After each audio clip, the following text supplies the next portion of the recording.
আসসালামু আলাইকুম। পাসপোর্ট করতে কি কি লাগে এবং কি কি কাগজপত্র নিয়ে পাসপোর্ট অফিসে যাবেন, সম্পূর্ণ বিস্তারিত এই ভিডিওতে পাবেন। প্রথমে আপনাদের একটা কথা বলে রাখি, আপনাদের ছোটোখাটো সামান্য ভুলের জন্য আপনারা দালালের খপ্পরে পড়েন।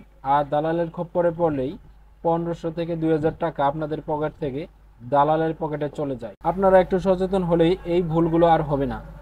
তো পাসপোর্ট করতে কি কি লাগে? পাসপোর্ট করতে এক নম্বরে লাগে আপনার জাতীয় পরিচয়পত্রের ফটোকপি। যাদের বয়স 18 বছরের কম তাদের ক্ষেত্রে অনলাইন জন্ম নিবন্ধন সনদ, এটি ইংলিশ ভার্সন হতে হবে। আর যাদের বয়স 18 বছর থেকে আর যাদের বয়স 18 থেকে 20 বছর কিন্তু ভোটার আইডি কার্ড নাই, তাদের অনলাইন জন্ম সনদ ইংলিশ ভার্সন থাকতে হবে। যাদের বয়স 18 থেকে 20 বছর কিন্তু ভোটার আইডি কার্ড হয় নাই, তাদের ক্ষেত্রে অনলাইন জন্ম সনদ সেটিও ইংলিশ ভার্সন থাকতে হবে। আর যাদের বয়স 20 বছরের ঊর্ধ্বে তাদের অবশ্যই জাতীয় পরিচয়পত্র মানে ভোটার আইডি কার্ড থাকতে হবে। 2 নম্বরে আপনার পিতামাতার জাতীয় পরিচয়পত্রের ফটোকপি। 3 নম্বরে আপনার নাগরিকত্ব সনদের ফটোকপি, এটি কাউন্সিলর অফিস অথবা ইউনিয়ন পরিষদ থেকে আপনি এটা পেয়ে যাবেন। আর 4 নম্বরে আপনার পেশার প্রমাণপত্র, আপনি যে পেশায় থাকেন না কেন সে একটি পেশার প্রমাণপত্র আপনাকে দেখাতে হবে।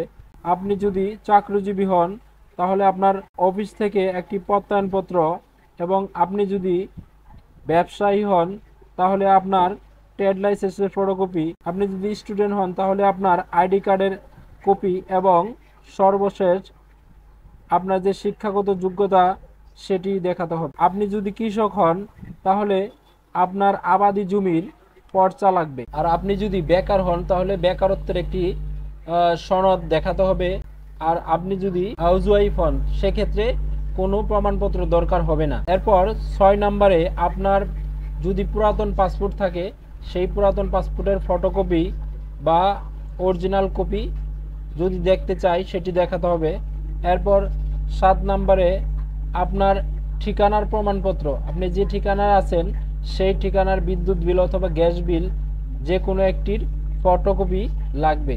8 নম্বরে আপনি যদি বিবাহিত হন তাহলে কাবিননামা ফটোকপি দিতে হবে। যেগুলো কাগজপত্রের কথা বললাম সেগুলো কাগজপত্র পাসপোর্ট অফিসে আপনার প্রয়োজন হবে। আপনার এগুলো কাগজপত্র সংগ্রহ করার পর এরপর আপনাকে ই পাসপোর্ট পোর্টাল থেকে পাসপোর্ট আবেদন করতে হবে। পাসপোর্ট আবেদন করার পর আপনাকে একটি পিন সামারি এবং 3 পাতার একটি আবেদন ফর্ম ডাউনলোড করে প্রিন্ট করে নিতে হবে, এবং প্রিন্ট সামারি নিয়ে আপনি ব্যাংকে টাকা জমা দিবেন। ব্যাংক থেকে একটি চালানপত্র দিবে এবং সেই চালানপত্র এবং প্রয়োজনীয় কাগজপত্র নিয়ে আপনাকে পাসপোর্ট অফিসে যেতে হবে। পাসপোর্ট অফিসে গেলে আপনাকে ফিঙ্গারপ্রিন্ট এবং ছবি তোলার জন্য লাইনে দাঁড়িয়ে ছবি তুলতে হবে।